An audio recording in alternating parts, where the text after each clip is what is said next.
let's just get started at this point. I'm so excited. Thank you so much for being here, Elyse.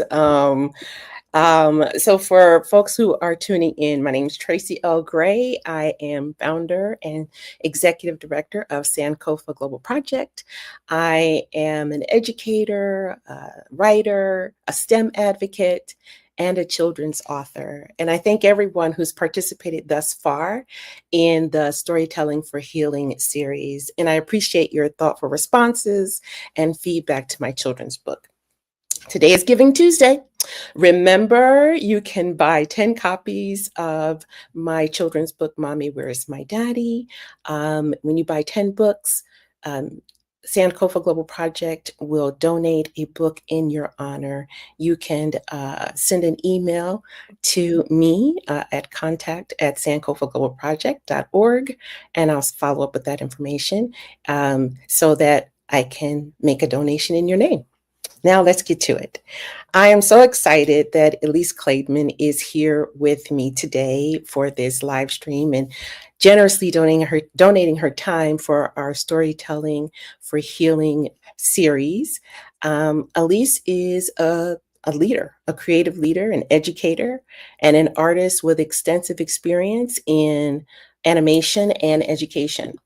During her 20 years at Pixar, Elyse led educational initiatives and curated exhibitions that brought animation to the global stage.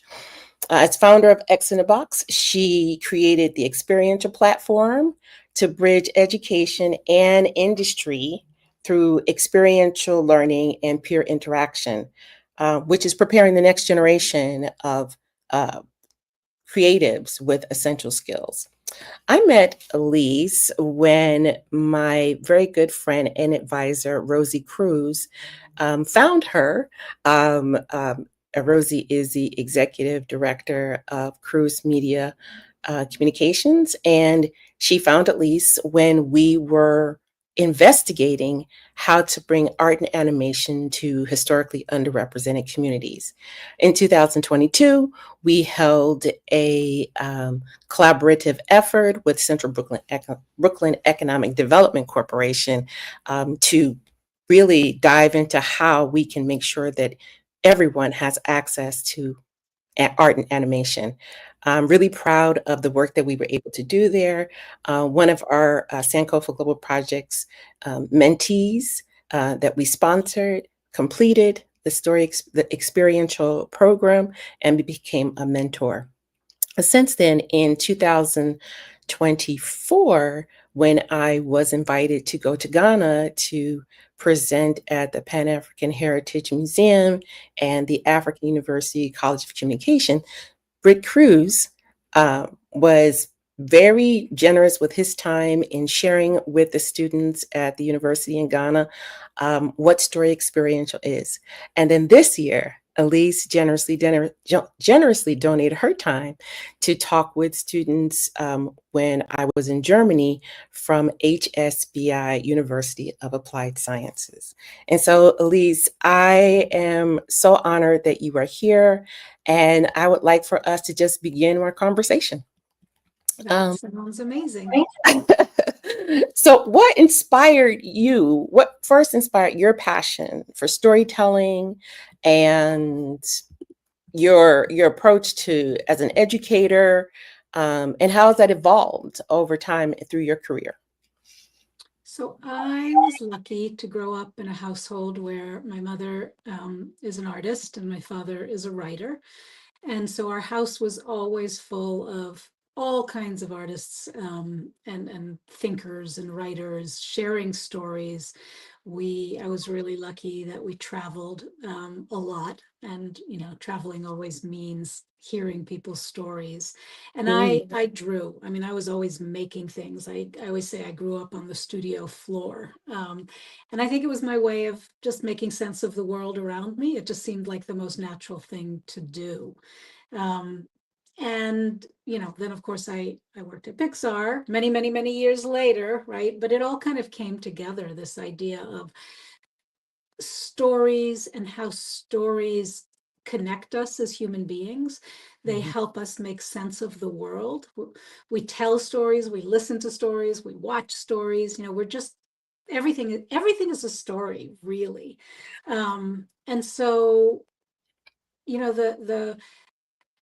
the craft of telling a beautiful story is something that I think really supports the next generations in seeing also how their stories matter, and that they can craft their lived experience into stories that touch people. Yeah, yeah, yeah. So then when you're thinking about your career and what you've accomplished over time, how do you envision um, or influence the way you approach stories of belonging and self-discovery? Because I believe that's part of what storytelling is. It's belonging and self-discovery. So how do you envision that? Yeah, I mean, I'll talk about it from two perspectives. I'll talk about it, one from Pixar, and then two, what we've seen and what we're doing with Story Experiential. So at Pixar, I mean, it takes roughly 5 years to make a Pixar film. And a lot of people think that's the technology that takes all that time. And yes, the technology is labor intensive, but it's really getting the story right. Mm, And what's critical is telling stories that have universal appeal. Um, and so Pixar was very conscious not to be telling, the jokes that are the jokes of the moment, right? They were really about what is something that we all relate to. And, interestingly, often those characters, they might not have been human always, right? They might have been cars or monsters or emotions, which is another way that really helps us step back from it being almost too close and too personal, and mm, allows us to feel those feelings, but with characters that are a little bit removed. mhm. So again, those emotions, those feelings, those lived experiences that were relatable was such a core part. So then, a lot of what we built with Story Experiential is built on the Pixar storytelling process. Mhm. And when we first started the program, we were actually deep in the pandemic. And, Mhm. you know, I had no idea what kind of stories we were going to start seeing from young people around the country. At that point, we weren't global yet, but we were national. And so we had participants, in all parts of the country. And, I thought maybe we're going to get superhero stories and princess stories and I don't know what, chases. But we got really deep emotional stories about loneliness, about bullying, about death, about joy and friendship and, connecting with people. And these stories, they sometimes took the form of animals or, creatures or, superhuman creatures. But what we saw was these common themes. And Yeah. it didn't matter what culture you came from, what background, what ethnicity, what age, like it was these shared emotions. And we saw this incredible power of the participants finding solace in these shared emotions, even though they came from really different lived daily experiences. Yeah. Well, thank you for that. Which actually that leads me to my own story. Um, I think I shared with you that I began writing my children's book when I was in graduate school, some 20 something years ago, and it was because of my advisor encouraging me, because I used to walk around with these little scraps of paper about the story that I was collecting from my daughter. And I worked on that for my master's thesis. And I didn't really own my story to start off with. I, and just to be very vulnerable, I had a lot of guilt and shame about being a single parent, and I had to sort of contend with that. And when I was writing, when I was actually doing this process, doing research on single parents and single parent households and mothers going back to school, and I began to have feelings of pride for who I was and what I was accomplishing. So I was able to reclaim my own story. I mean, it was the story had a different child's name, everything. So I was able to reclaim my own story. And then years later, after my daughter met her father, I was like, well, maybe that wasn't the end. And, he passed in 2023. And then I started to think about, this would be a great way to bring this story to a close because there wasn't closure before.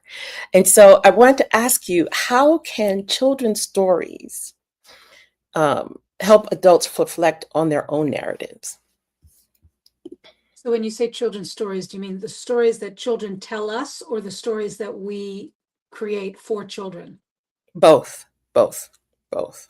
I mean, I think you just said part of it, right? Which is delving into others with similar stories, delving into the research. It brings us to that shared humanity. Yeah. And that really is a healing process, like you just described. But I think that's universal. I think, we can all feel so isolated in our vulnerability, in our insecurities, in our what we maybe perceive as we're the only one who feels this way or thinks this way, that isolation that you feel, with the concerns you have. But as Mhm. soon as whether it's talk to a friend or a family member or read a book or see a movie where you can identify that same feeling, all of a sudden you're part of humanity. You're not just this weirdo with these weird feelings, right? Yes. Um, and I think, the stories that children tell us, it's so important for us to be listeners because whatever it is that they're sharing, in whatever form they're sharing it, is a reflection of something that's going on inside. And to not have them have that feeling of isolation, that listening, that just being there to hear, to understand, to sometimes share a similar experience, I think, makes a huge difference into our feeling of belonging. Yeah, yeah. So that leads me to thinking about middle school and high school students. Um, so, what do you notice, or do you know? What do you notice, or what differences do you see in working with middle school students and high school students in the creative hands-on learning process? I love working with all of them. I will say that I have a special place in my heart for middle school students. There's something about middle school students where they're between, they're, I guess, tweens, right? They Yep. still have this youthful wonder, often, but then they're delving into this, like, I'm a grown up now, or I'm trying to be one, and they go back and forth, and so they see the world in a very unique way, and sometimes it's a very unfiltered way. Yeah. High school students obviously have more lived experience and they're a little bit more self-conscious, but they're Mm, also they're also more deeply formed, right? And they're dealing with more complex things often, not always, but often. I think they actually learn in very similar ways, and they're also very capable of, like, middle school students. The work we do in experiential, we don't make anything a lower level for middle school students. In fact, the content we provide for middle school students, high school students, and adults is the same, and we don't see any need to shift it or change it. What you're going to be able to give might be slightly different, but the capacity to understand and to engage with is the same. mm, Um, I think there's a fair amount of vulnerability that middle and high school students feel, particularly as they're thinking, particularly around feedback, which is a really critical part of our mhm, program and sort of the creative process. And that's, so for us, that's really important, how we help them see that feedback, both giving it and receiving it, is a gift.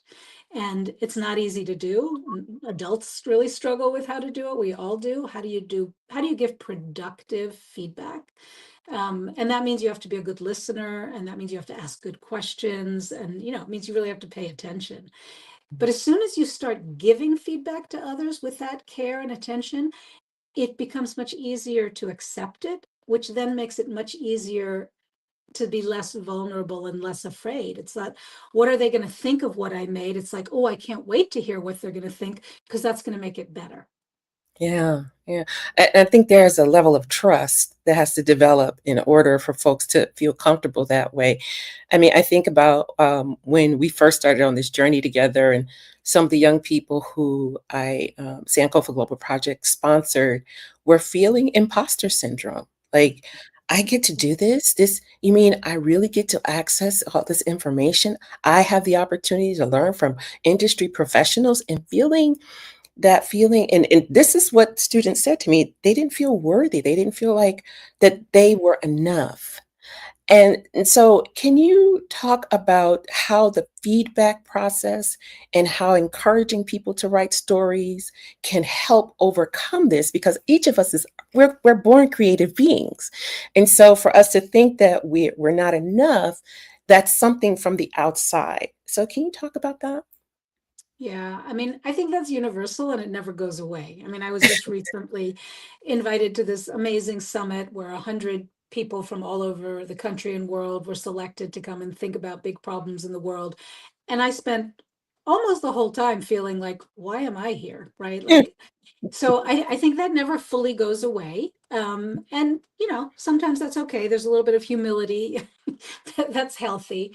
Yes. But I do think as soon as you start to communicate with others and hear others, their own vulnerability or their own concerns or the questions they have about the creative work that they're doing, and you start to see, oh, that person's work who I'm looking at and I'm thinking it's perfect, it's so amazing, it's so much better than mine, they're not feeling good about it yet, or they're insecure about this, or, oh, I realize that when I give them feedback, because my feedback is worthy, they're learning something from me. And Right. so it just makes us all human, right? And there are these different parts of the creative process, whatever that creative process is, whether it's a scientific creative process or a visual arts creative process, or it's all creativity is problem solving, right? So we're doing it everywhere.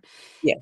So it doesn't really, your lived experience and what you bring to someone else is unique. um, and you start to see that, and then you start to value it, and then you're not, again, not afraid of what you're going to hear about the work you're doing. It's not that it's bad, it's that someone else has some thoughts about it from a different perspective, and you get to make decisions like, huh, do I do I does that make sense to me? Is that true for me?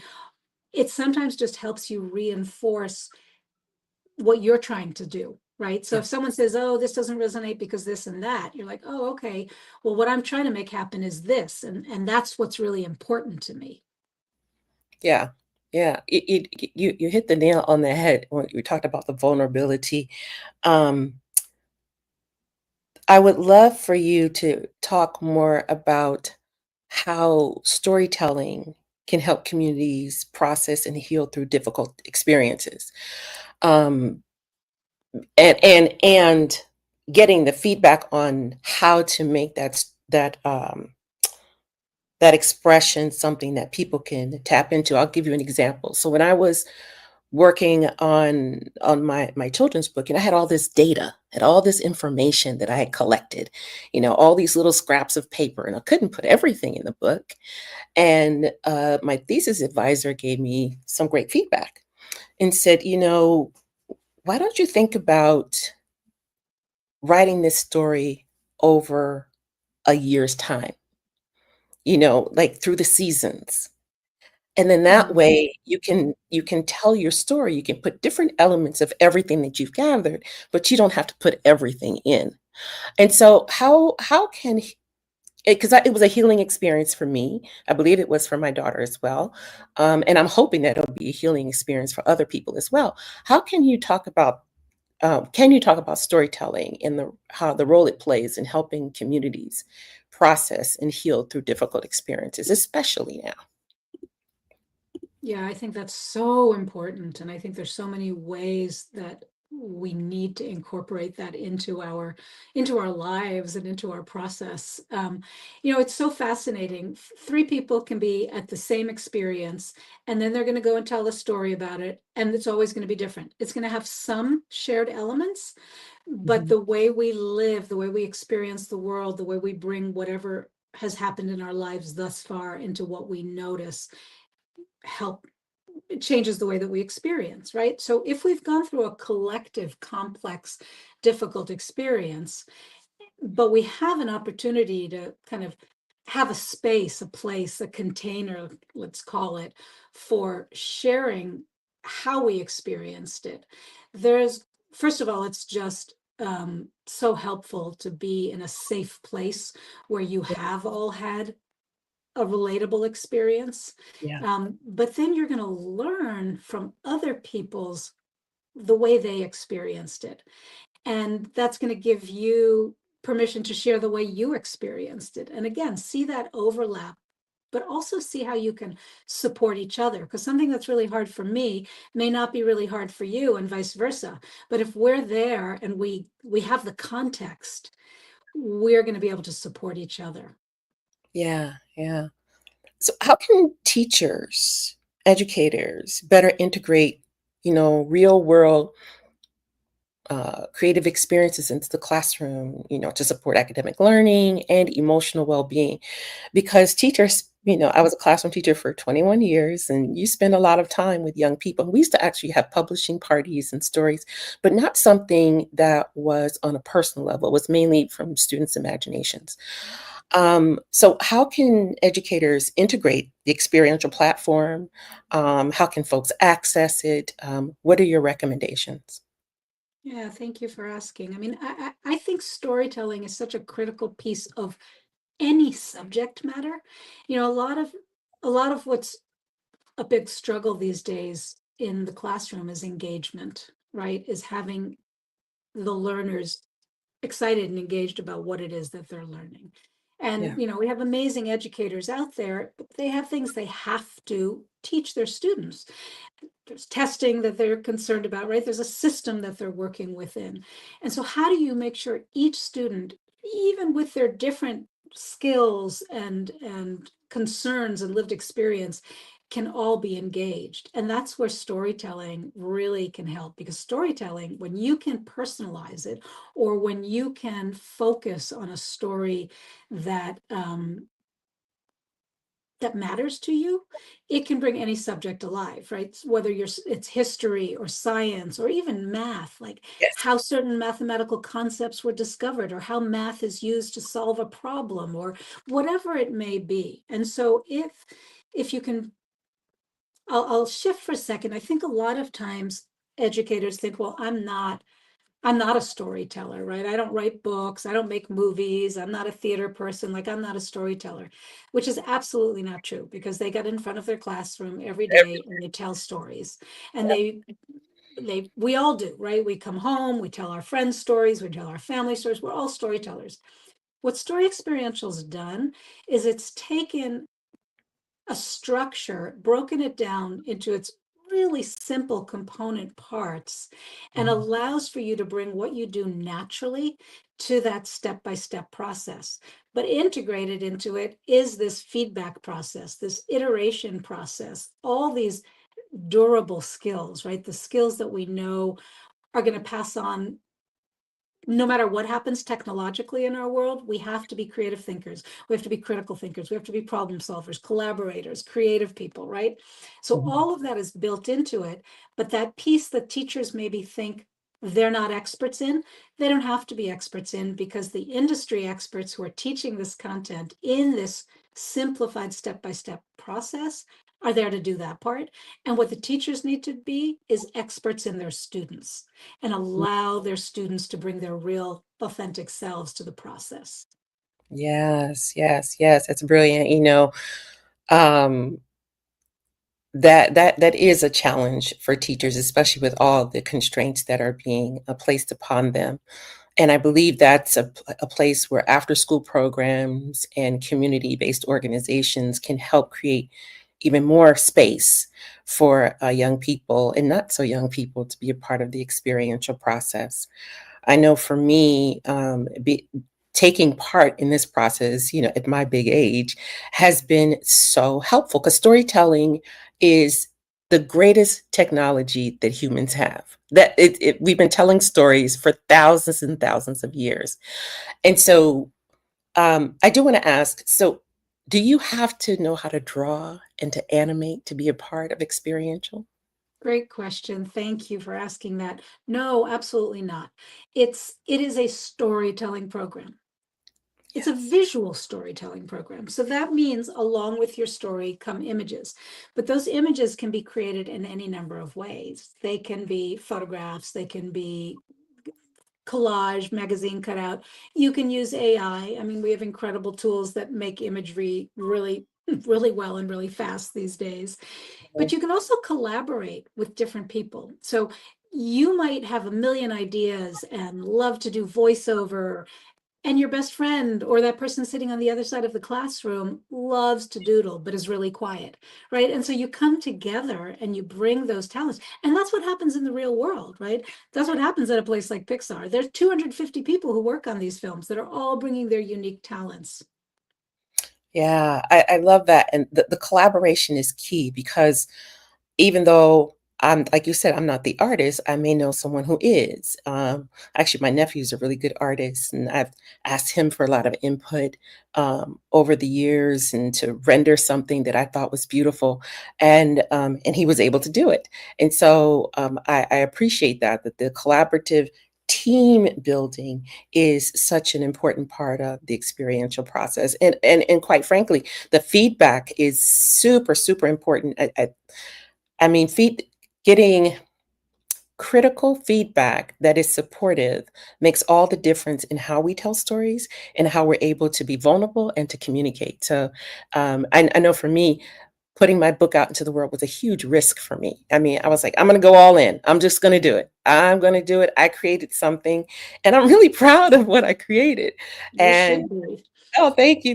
And it's given me permission to do more things. One of the things that I think I've told you, I've got several stories. And what I've decided to do with the second iteration of my journey with Sequoia is to actually use the experiential framework to create an animated short for the Paris adventure. We had a lot of hijinks when she was 10 years old and I took her to Paris. And so I'm like, yeah, I want to make this into a book, but I also want to make this into it's something for animation.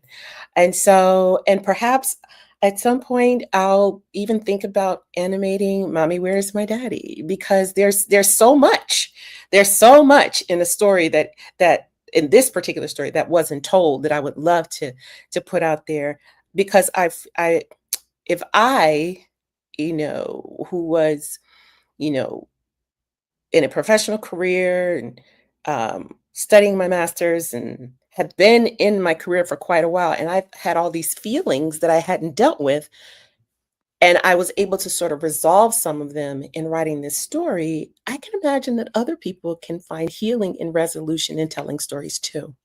Absolutely. Absolutely. And the more we hear other people's stories, the more we tell our own stories, the more we feel comfortable and understand that that is just a part of our shared humanity. That's the way it is. Yeah, yeah. So, in our last 2 minutes, can you let everyone know how the best way to connect with experiential for schools, community based organizations, for individuals, for teams to partner, to collaborate? What's the best way for folks to connect with experiential? Yeah, just go to our website, experiential.us, and there's a lot of information there, and you can contact us. There's a help or an information at email. We will get right back to you, whether you're an individual or you're working with a group, whether you're an educator or just a creator. All the information is there, and don't hesitate to reach out. We love getting questions, and we'll, answer them, and would love to have you all participate. Oh, so just to be clear, experiential is not just for middle school and high school students, correct? Correct. We have a youth cohort, which is ages 13 to 18, and then adult, which is 18 and above. Excellent, excellent. So we are just about at time. I thank you, Elyse, for sharing your expertise and being here. I thank everyone who was able to join us, and hopefully, for those of you who weren't, were able to see the playback when we play it back.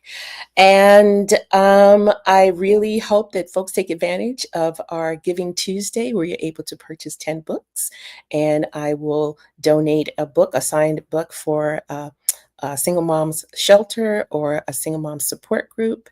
And I hope to see my Bay Area friends this Saturday, December 6th at Marcus Bookstore for our book signing, for my book signing there. And Elyse, I look forward to seeing you while I'm in the Bay. Thank you. I look forward to seeing you. Thank you so much for inviting me on here, and congratulations on your beautiful book. Thank you. Thank you so much. Oh, wow. Oh, I didn't even see. Oh, my goodness. Oh, my goodness. Some folks weren't able to get in. All right. Oh, well, you'll send them the recording. Yes, I will. All right. Thanks so much. Take All care. right, take care. Bye.